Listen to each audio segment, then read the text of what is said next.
Brother Benz.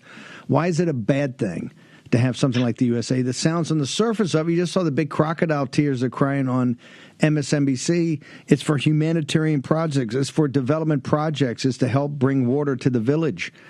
And that's a pretty good cover. Why is USA? Why do we rip the mask off and say it's a CIA? And what is the advantage to the American people? You mentioned that it gave the money to the same sort of folks throughout the world. Who are those folks, and why is it an advantage to the populist nationalist movement in the American working man and woman to basically rip the mask off, face what it is, and then shut it down, sir? Well, this is a very, very complicated question, and I really hope that Trump World foreign policy folks understand the open heart surgery they're conducting on the way our foreign policy operates around the world. And in terms of why it's a bad thing that USAID does what it does, this is one of these questions that, you know, I've known and followed this stuff for many years, but I never made a crusade about taking it on until USAID got in the business of censoring the internet. And at that point, and censoring Americans on the American internet and censoring American social media companies as a foreign-facing humanitarian NGO sponsor, that everyone knows is just the CIA's plausible deniability layer and funding conduit. But when it started to be used against Americans on American soil, that to me was the final straw. That no matter how useful it may be to spend $40 billion a year bribing warlords in Africa, bribing oligarchs in Ukraine, bribing and recruiting terrorists in Afghanistan and Pakistan and Syria, disguising medical supply vans, in Venezuela with boxes of AK-47s and military supplies. The fact is it is no longer a foreign policy instrument. It is a domestic control instrument, and that is the final straw. You can't do that to Americans. Do you have any evidence in all your research, because you're like the axe in the space, that it's actually been used domestically against Americans, not just for doing warlord stuff like that, but actually against Americans? Oh my God, yes. The USAID in 2021, they made a formal policy pivot to stopping disinformation on the internet, and they targeted U.S. technology companies. They targeted Facebook. They targeted Twitter 1.0. They targeted YouTube. They targeted all of the online information space. They were working with NewsGuard and Global Disinformation Index, and they were partnered with the State Department's Democracy, Rights, and Labor. They have which works with USAID's group called the Democracy, Human Rights, and Rule of Law. I'm sorry, Democracy, Governance, and Rights Bureau. And what they did is, under the banner of democracy promotion.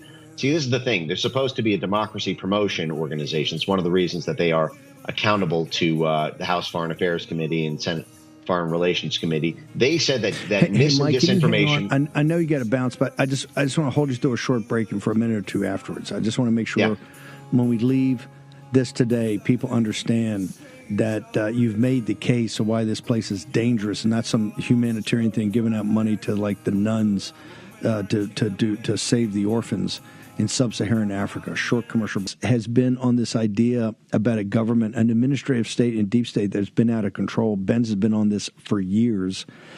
So, Benz, when they actually start to allocate money to domestic programs and to all the misinformation, shutting down free speech on the internet, like against War Room, everybody, that money's allocated. We had this audience sat through the appropriations, the individual bills appropriations, and Eli Crane and Matt Gaetz making this case, I think back in the summer of 2024, 23 and 24, for two different authorizations bills.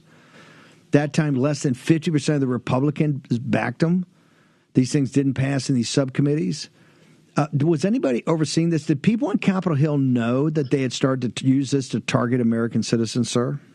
Well, let me clarify that, because there's a distinction here, which is that USAID does work that has dramatic impact on our domestic politics and domestic American-to-American affairs, but they funnel it through international organizations that operate on U.S. soil, rather than rather than, for the most part, directly with U.S. organizations, although they do. For example, the USAID partnered with the American Bar Association for, and these type of things. But for example, the USAID gave $27 million to the fiscal sponsor of the Soros prosecutor control group. That, everyone here, you talk about Soros prosecutors, and Soros funds these prosecutors, and then Soros funded NGOs, in particular this main one called Fair and Just Prosecutions. This group that tells Soros prosecutors what to do. Well, that group got more from USAID than it did from George Soros. It got its fiscal sponsor did $27 million to the Tide Center, which also played a major role in fomenting Black Lives Matter, as one of the main parent groups to the Black Lives Matter groups. You have to understand, USAID is at the dead center. It occupies the center space between the State Department, the Pentagon, and the CIA.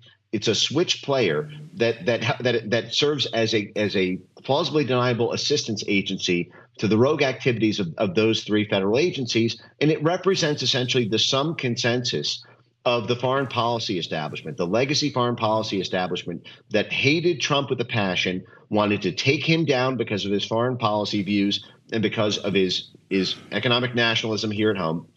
And what USAID declared doctrinally is that populism is an attack on democracy. They say this openly in USAID meetings. They say this openly in USAID documents. I published this a year and a half ago. The USAID Disinformation Primer published the first month of Biden's term in office, saying that the purpose of their disinformation programs was to eliminate populist subject matter expertise on the internet, because populist news sites undermine USAID programming by undermining public faith and confidence in democratic institutions. Because, don't you know, USAID spends billions of dollars to control the media every year. All the major media outlets in Ukraine are funded by USAID, like the Kiev Independent. All of the major news outlets in Western Hemisphere or in many parts of Africa and Central Asia, it does what the CIA used to do. Everyone remembers Operation Mockingbird. Well, guess what? That's just called USAID Media Sustainability and Media Assistance. Okay, that's all that is. And when populist waves swept the world in the U.S. in 2016 with Trump, and with what happened all over Europe with Marine Le Pen and Matteo Salvini and Nigel Farage, USAID declared censorship holy war against every single populist group, including Bolsonaro. Steve, I'm telling you right now, if USAID did not exist, Bolsonaro would still be the president of Brazil, and Brazil would still have a free and open internet.